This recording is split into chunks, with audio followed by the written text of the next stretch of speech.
Hi everyone, welcome to today's episode of Talk Show. What's the matter? I'm your host today, Kala. Today the topic that we will be talking about is sexism. So what is sexism? Sexism refers to the unequal treatment of members of one gender to another gender, especially the unequal treatment of men to a women. Gender equality or gender discrimination, but it also be used to refer to any kind of gender-based discrimination. Here, I know that you may think that you might have not encountered sexism before, but really, have you ever wondered why when a child is born, why is it that he or she has to take up their father's surname instead of their mother's? In addition, why are male skincare products and advertisements are few than women? Therefore, I dare say that you are actually suffering from gender discrimination. It might not be obvious to you, but of us are brought up in this world as sexism from long time ago. To be honest, I encountered sexism when I was young. My grandmother would not let my brother to do housework and kept asking me to do it. She would always repeat the same thing and said, "He's a man. Man doesn't need to do housework. That's a woman's job." Ever since older generation people always think boys are more important than girls, and until now some people still have the same mindset. Gender discrimination due to various reasons include various consequences, and gender discrimination can be reduced in many ways. Therefore, today I will introduce to you the main consequences and problem related to this phenomenon sexism and the purpose solution to the unequal treatment. Now let me introduce our speakers today, Zerong, Samantha and Hannah. They will be today's talk show speaker to talk about the problem of this phenomena, the solution of this problem, and the benefit that will be bring us to many of us and the upcoming generations if sexism does not exist anymore in this near future. So first, let us start with Zerong. What are the problems that sexism actually brought to the society? The problem is, in this era, people think that boys must be blue and girls must be pink.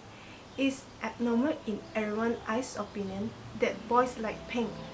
Parents buy blue clothes for their son instead of pink ones. The girls on the toilet sign in the malls are pink and the boys must be blue. Who gave us this idea? Who made the rules?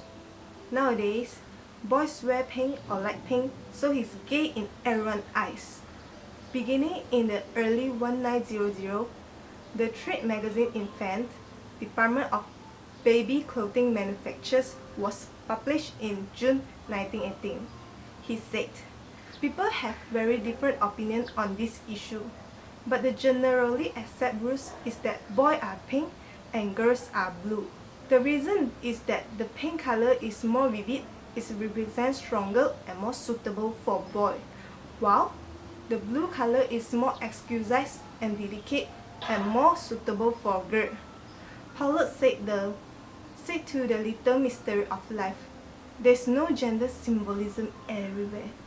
Because the social norms of changing pink for girls and blue for boys were only established in the United States in 20th century. Why did men stop wearing heels? Why do men who used to wear high heels will be excluded and bullied by society? But before, it was men who started to wear high heels instead of women.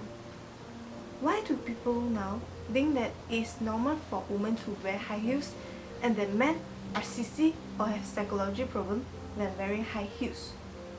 Men stopped wearing high heels after the Enlightenment era because it started getting associated with non-predicability, femininity and women's sexuality.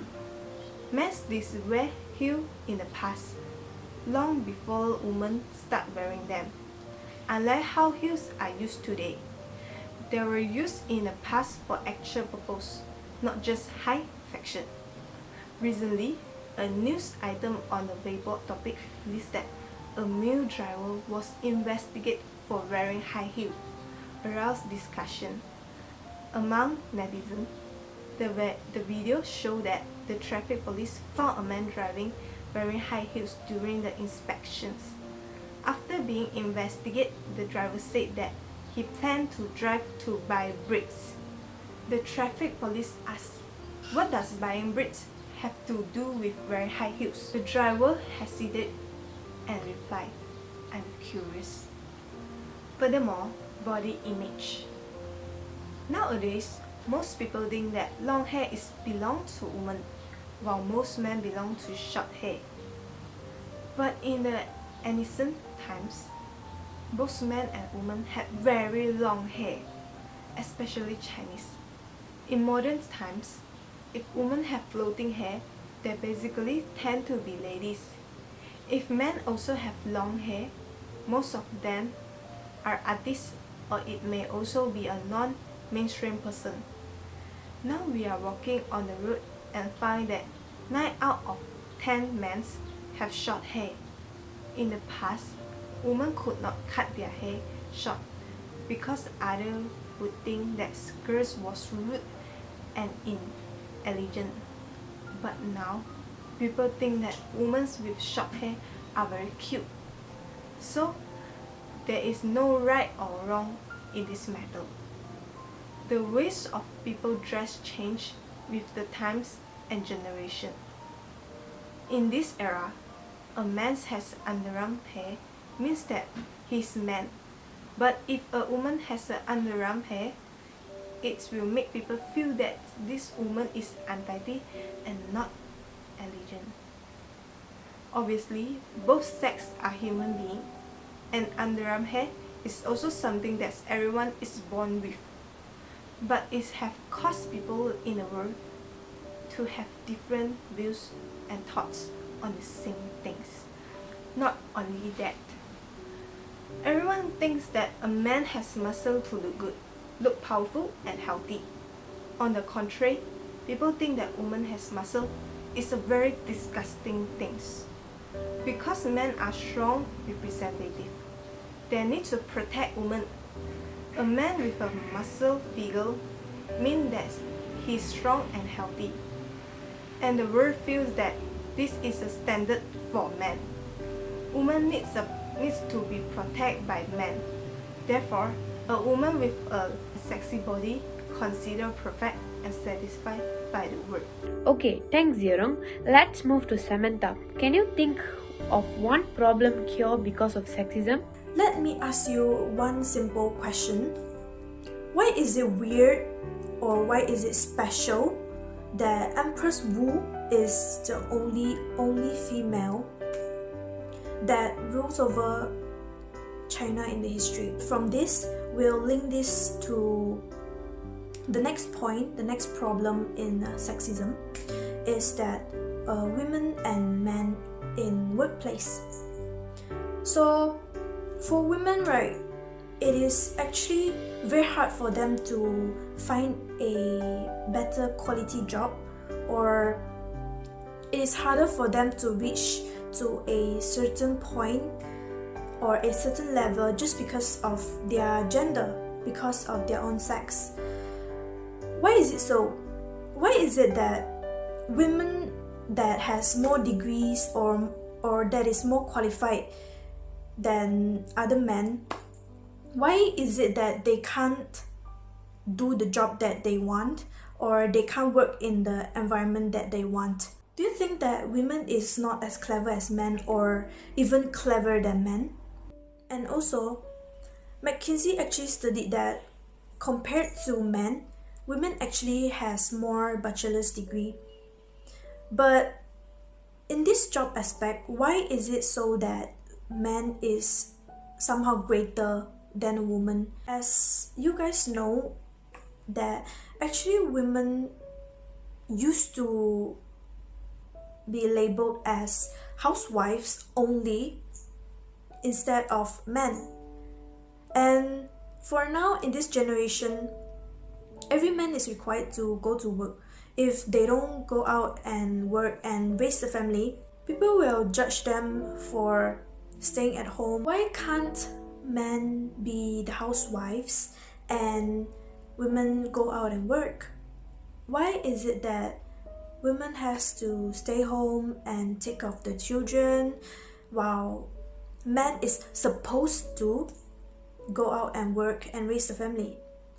Why is there a concept like this? Do you think that it is fixed to be like that, or is it just because of how the society actually sees? Yes, I totally agree to what you have said, Samantha. Being very clear that all these problems still exist in this society, is there any solution you can think of to this problem? Regarding to all these problems that has been stated, I think that the biggest solution to this issue is to be more accepting, is to have more acceptance and being more open-minded towards other people. So why is it important to accept someone for what they are? Accepting someone is actually not hard. Maybe you don't like the way they dress, or you don't like the way they speak or their actions, but don't judge. Keep it to yourself, or just take it for what it is. For example, you see men on street wearing skirts. It's not impossible in near future. And if you see a woman with a very, very muscular body, it's not ugly, it's not called tomboy or whatsoever. They are them and you are you. If it doesn't harm you, it doesn't matter to you. Am I right? Next, being open-minded is actually a very, very huge challenge, I think, for a person, or even just any of you. If you see a guy on the street, he's being very girly, you don't think that as a bad thing. You are already open-minded to the extent that, oh, it's normal, right? Like girls who wear skirts, it's as normal as that. Am I right? Is it quite hard to be open-minded? I think so for now, but we can change it by slowly accepting the fact that men can do what they want and women can wear what they want, or just anything that you feel like it's uncomfortable to look at right now. So I think that it's finally time for us to change our mindset of men couldn't wear pink, it will be girly, and women should not be wearing too manly, or women cannot be more muscular than men. I think this concept should be changed, and people should stop thinking in a straight line, as in it is fixed that way. No, it is not. A huge change can be brought into the society if you start with yourself. So how? By accepting someone or accepting people around you, and be open-minded about it. Don't judge them for whatever they want to do, because it is their own personal choice, and who are we to criticize? Who are we to tell them not to do something that they prefer? Who are we to tell that, oh, you're so girly wearing that, oh, you're so ugly in that muscular body? Or even telling them that, oh no, you can't be in this job because you're a girl, you're a woman. Or even telling a guy that, oh, you don't have a job, you're staying home, you're taking care of your kids. Being accepting and being open-minded is actually a personal choice. So start it from yourself. That is a very straightforward and easy way to start fighting sexism by starting it with ourselves. Thank you, Samantha. Now, let us have our last speaker, Hannah. So, how about Hannah? What are the benefits of sexism if not an issue anymore? So now I will talk about the benefit without sexism.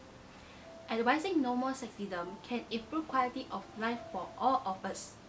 Where there's no sexism, there's more peace. Countries with lower levels of gender equality are also less likely to resort to the use of military force. We can decrease the gender-based violence perceived in any form, including intimate power violence, sexual assault, and harassment that are rooted in gender inequality. Unequal social conscience is weak. Their antisocial behavior and violence rates are higher.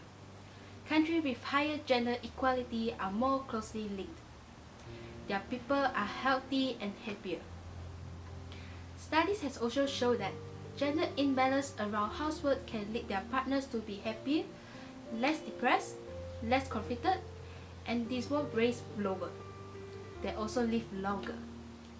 Research shows that men and women who care for, provide, and emotional support for their partners live longer in later life. It also can make children live better. In countries with high levels of gender equality, where both parents' involvement in childcare, their children are healthy, happier, and less likely to have behavioral problems than countries with lower levels of gender equality. They are also more likely to success in school and later in their careers. Next, without sexism, it can boost business performance. Companies can take measures to reduce gender equality in the workplace, such as removing barriers to female labor force participation and enhancing female leadership. In 2014, the internet giant and China's largest e-commerce company, Alibaba, went public after years of extraordinary growth in China. The company founder Jack Ma said, "One of the secrets of Alibaba's success is that they are hiring many women in the company." In Alibaba, women occupied 47% of jobs and 33% of senior positions.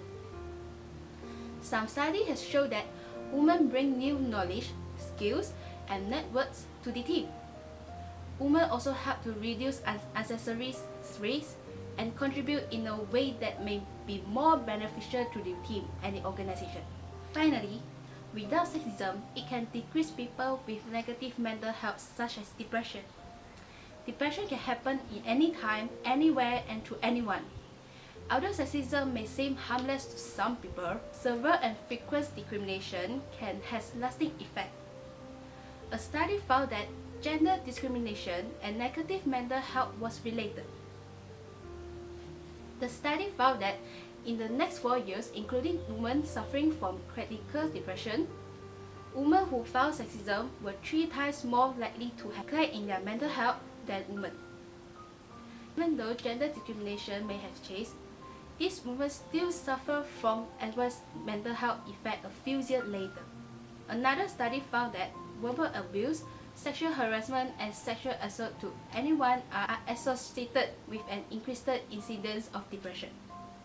Although marginal news or inappropriate physical contact may have seemed irrelevant to some people, this action may have meaningful to the subject and harm their mental health. So, if sexism is reduced, we may also see a decrease in mental health problems. We can already visualize how peaceful and happy this world can be by listening to what Hannah just said, right? Thank you so much, Hannah. Now, our talk has come to an end. As you can hear from those problems of sexism that we mentioned just now, sexism is a serious problem because it can lead to harassment of men and women. Our talk show today also point out that men and women are common stereotype occupations because one gender is not accepted by society. They do not allow one gender to hold positions that are usually held by another gender. Therefore, you should understand that the above suggestions play an important role in elevating current gender inequality and those benefit with gender equality. Last but not least, thank you to our speakers today and thank you to our audience. It was a great talk to you all.